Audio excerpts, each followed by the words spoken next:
Ապրիլ 1. Ձեզ հետ է Քրիստինեն, նմանվել Քրիստոսին, ասել է խորը ցանկությամբ սրտել, ճանաչել և կատարել իր խոսքը։ Ողջույն,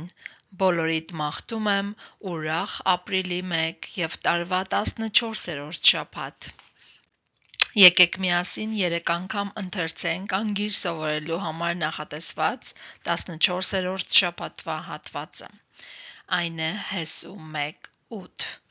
Ես կկարդամ առաջին անգամ, կլռեմ երկրորդ անգամ, ընթերցելու առիթը տալով ձեզ, այնուհետև ես և դուք միասին կկարդանք երրորդ անգամ։ Այսպես ամեն օր 3 անգամ կարդալով մինչև յուրաքանչյուր շաբաթվա վերջ հեշտությամբ, բայց ձեր նվիրվածության ու ներդրված ջանքերի արդյունքում շաբաթ առ շաբաթ ավելացնելով անգիր արված մեկ հատված, տարվա վերջում 52 վարդապետական և կիրառական կարևոր աստվածաշնչյան հատվածներ կդառնան ձեր սեփականը։ Հավատարմությունը ու հետևողական մնալը կարևոր գործոններ են այս ընթացքում։ Կարդանք առաջին անգամ։ Ես կարդամ. Այս օրենքի գիրքը թող չհեռանա քո շուրթերից, այլ գիշեր-ցերեկ դրա մասին մտածիր, որպեսզի պահես և կատարես ամենը, ինչ որ գրված է դրա մեջ։ Այն ժամանակ քո ճանապարհը դու հաջող կդարձնես և այն ժամանակ հաջողություն կունենաս։ Այժմ դուք կարդացեք և ես կլռեմ։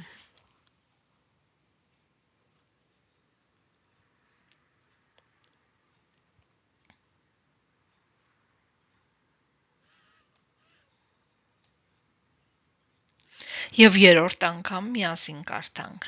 Հեսու 1:8 Այս օրենքի գիրքը թող չհեռանա քո շուրթերից, այլ գիշեր-ցերեկ դրա մասին մտածիր, որպեսզի պահես և կատարես ամենը, ինչ որ գրված է դրա մեջ։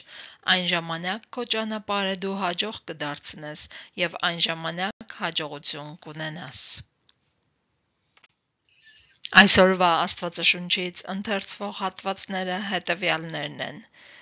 5 տակարան, 2-րդ Օրինաց 25:1-ից մինչև 26:19, Սաղմոս 39, 7-ից 11, Առակաց 13, 4-ից 6, Նոր կտակարան, Ղուկաս 6, 1-ից 26 համարներ։